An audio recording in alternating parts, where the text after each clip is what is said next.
መንግስት ኢትዮጵያ ነቲ ብትካላቱ በቤት ምክር ፌደሬሽን ቦርድ መረፃን አቢሉ ዘውጾ አዋጅ መቀጸልታ ሰላሕታው ጽንተት ህዝብ ትግራይ ንምብታን ሃለዋቱ ንምጥፋእ ብሔራዊ ክብሩ ንምውራድን ምስ ጎራብቲ ህዝብታት ብፍላይ ድማ ምስ ህዝቢ አምሓራ ናብ ፍጹም ውጥጥን ጎንፅን ንምእታው ዝተዓለመ ናይ ሽርሒ መጻወድያ ንምቁዋምን ድምፅና ንማሕበረሰብ ዓለም ንምስማዕን ስለ ዝመጻእኹም ብሽም ህዝብን ምምሕዳርን ከተማ መቐለ ሞሳ ይብጻሕኹም። ክቡራንን ክቡራትን እዚ ሰልፊ ከምቲ ካልኦት ዝስለፍዎ ንኻልኦት ንምጉዕጻጽ ዘይኮነስ ዋጋ ሰላም ዘበርኽ ሓድነት ደቂ ትግራይ ዘጠናኽር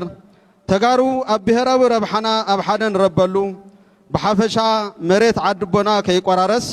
ግዛኣታዊ ሓድነትና ናብ ቦቱ ንክምለስ ብሔራዊ ህልውናና ንምሓስ ዝግበር ጻውዕት እዩ። ዝኸበርካ ህዝቢ ከተማ መቐለ ዝኸበርካ ህዝቢ ትግራይ ህዝባዊ መኸተኻ ብምጥንኻር ክስኮንን ንዝመፁ ኩሎም ሽርሕታት ከም ተምኩኖም ደቅኻ ንጻት ኣይንጠራጠርን ኮይኑ ግና ነዚ ንዓመታት ዝቕጽል ዘሎ ጽንተት ክቕጽል ሓድነትኻ ክበታተን ሓደጋ ህልውናኻ ክውስኽ መኸተኻ ዝሑልማይ ከኣትዎ ንመሰል ዓርሰ ውሳነኻ ትገብሮ ጉዕዞ ንምትዕንቃፍ ተኸታታሊ ድራማታት ብምፍጣር ሕቶኻ ንህዝቢ ዓለም ከይተስምዕን ላዕላዊ መሬት ትግራይ ዘይሕለፍ ቀይሕ መስመር ህልውና ህዝቢ እዩ ዝብል መትከልኻ ዘይቕበሉ መሬት ዘመሓደረ ይመሓድሮ ዝብሉ ካብ በረኻ ዝወፁ ውልቀ ተሓርጎትን ከደምቲ ፒፕን ከይተረፉ ሰሪሖምን ይሰርሑን ኣለዉ። ሽርሕታት ክሓርቲ ብትኹረት ተገንዚብኻ ዝህሊ ኣፈላላይ ኩሉ ትሕቲ ትግራይ እንትህሊ እዩ ዝብል ብምባል ብሔራዊ ረብሓኻ ብምቕዳም ኣብዚ ሰዓት ኣብዚ ሜዳ ኣብ ሓደ ብሔራዊ ዕላማ ስለ ዝተሰለፍኻ ዝለዓለ ክብሪ ኣለኒ። ኣብ መወዳእታ ጻውዕት ህዝብን ምምሕዳርን ከተማ መቐለ ኽቢርኹም ዝመጻእኹም ኩልኹም ልዑል ምስጋና ብምቕራብ ነዚ ሰልፊ ዘዳለኹም ብሰላም ክሓልፍ ቀትርን ለይትን ዝተዋሳእኹምን ኣመራርሓ ህዝባዊ ፖሊስ ህዝባዊ ምልሻን ሓይልታት ጸጥታን ናብ እዝኒ ዓለም ክበጽሕ ኣብ ስራሕ ዘለኹም ሰብ ሞያ ሚድያን ካልኦት ኣስተዋጽኦ ዘበርከትኹምን ብሽም ምምሕዳር ከተማ መቐለ ከመስግን ይደሊ። ብሔራዊ ሓድነትና ንህልውናና ዘለዓለማዊ ክብርን ሞገስን ንስዋዕትና ትግራይ ትስዕር። እቲ ብትእዛዝ መንግስቲ ብልጽግና ለካቲት 16/2018 ዓመተ ምህረት ዕላው ዝገበሮ ትግራይና ከም ስጋ እንስሳ በጣጢሱ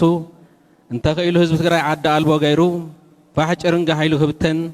እንተዘይኽኢሉ ድማ እንበርኪኹ ንህገዝ ዘመቻችዎ ፍጹም ጸረ ላዕላውነት ትግራይና ዝኾነ መግለጺ ምስ ተሰምዐ ህዝብናን ትካላት ትግራይናን ከየወዓሉ ከይሓደሩ ኣብ ሓደ ረቢቦም ንፈተውት ህዝቢ ትግራይ ዝሓበነ ንኹሎም ጸላእትና ድማ ዘደንገጸ ድምፂ ኩላወ ኣስሚዖም ኣለዉ። እዚ ቁጥዕ ረዶ ህዝባዊ ማዕበል ሎሚ እውን ህዝብና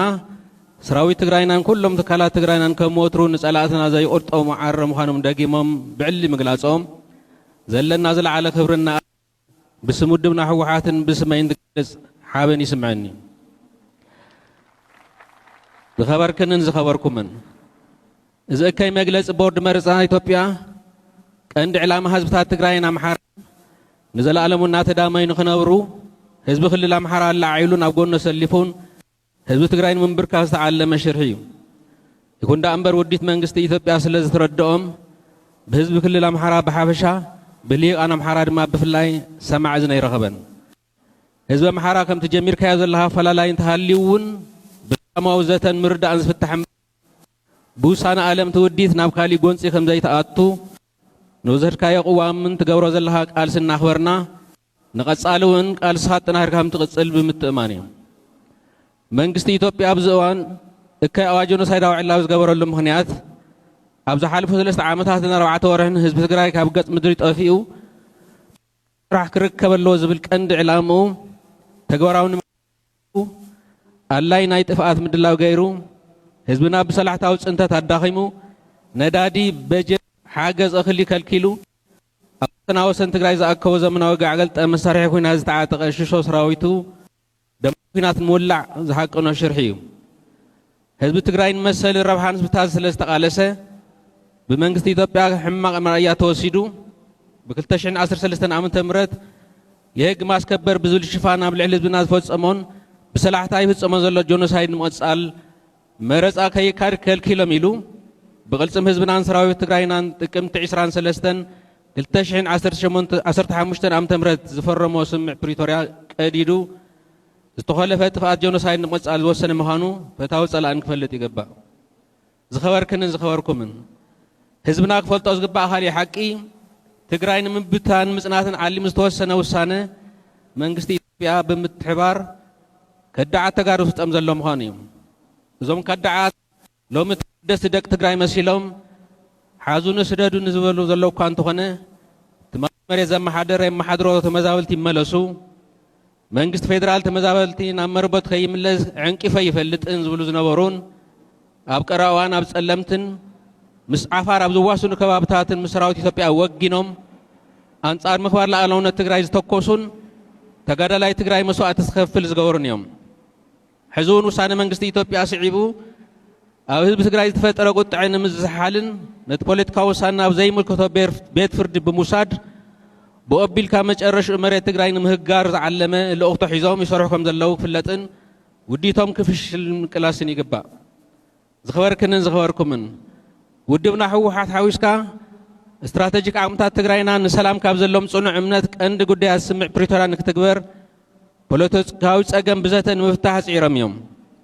حزون من الواحد دخون سبب عدلير كبيلهم سعرهم أيق وارصون ون يكون ده أمبر منجستي توبيات عجستي استراتيجيك عمتات تجرين كم فرحين تسعرينه تنقصيرو أبتحر تورط ظل حزبنا بحسوم بهراو عبللا جغرافين ديموغرافين بمغيارن بهراو كبرون مننتو نحديقو جزاتها وحدناتو بحيل ملتي منزعو نحن سابن نحوارون استواتها تجرين مفتار أب سدتن فقدوا قدر كيدان تدربيو مسوقن تسألي لزنبر على 3.5 مليون حزبنا بحمام تميتني رقفني هاللقن يزلو نتاب مسوات ولودتها تخبيران تعاقبان صنح التجراي بمقراس حزب تجراي بزي مربت تريفكار نمبت تنزع الموديت بقالس خلنا غفش اللي قبا حزب تجراي إذا كل استوادة شرح بدل النات فتصمو بتعجستين سلام أو فتح زم هزنزلو واقع خويناتن سلام من دعوة سلز فلتيو إذا مالت جن كم حزب الناس أنتن مربتون نا أورار سوون سويلو فكر دي مالت هيكونن حزب تجراي وعلو طرح زي كونس نسبتات زهاجر نبهراهم منتهم توديهم كقالسو عرسهم بعصهم كم محاضروا مسوات خفل حزب مهانو نايك أربع تاريخ زمسكرويو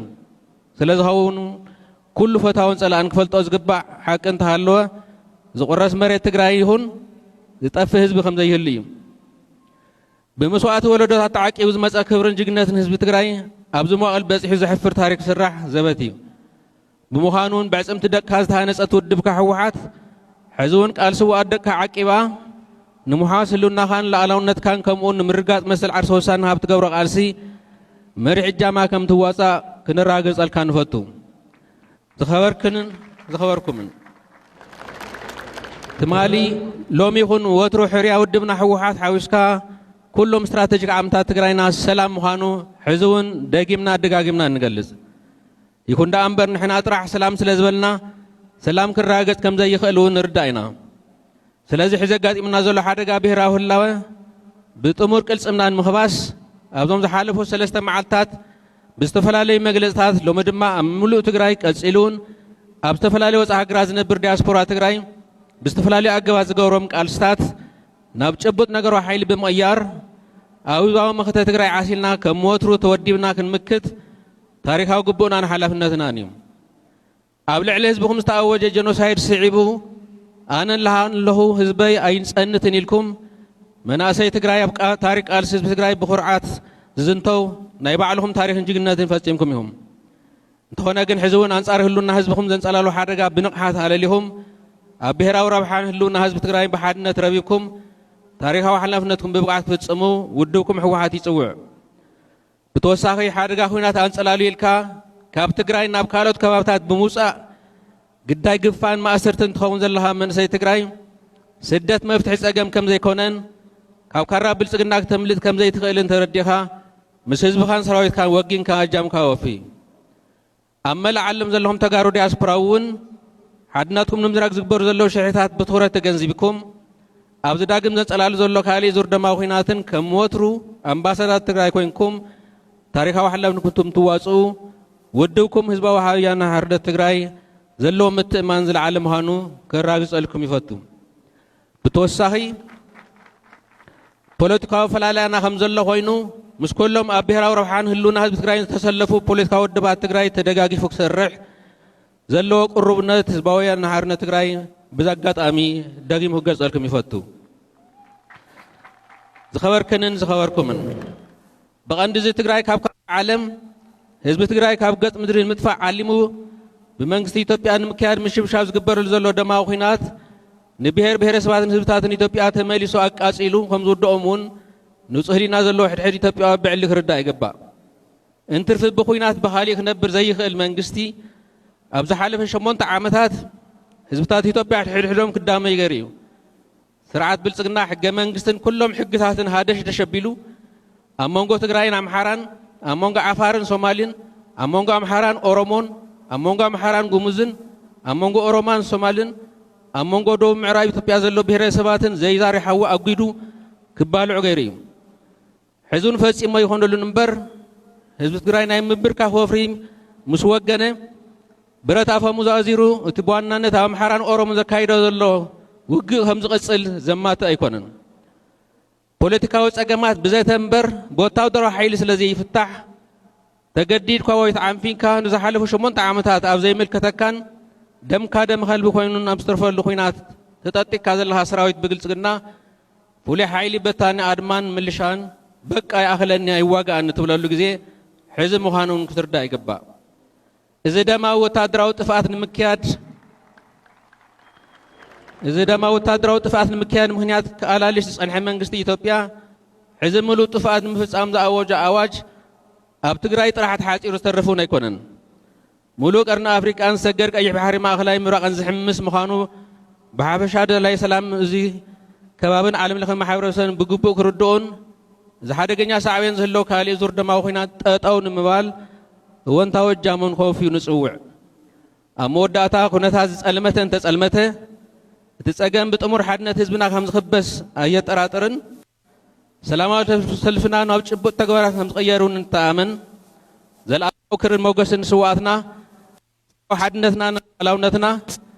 ላዕላውነትናን ብሔራዊ ክብርና ንሕሊፍና ይንህብን ትግራይ ትስዕር ይቕንየለይ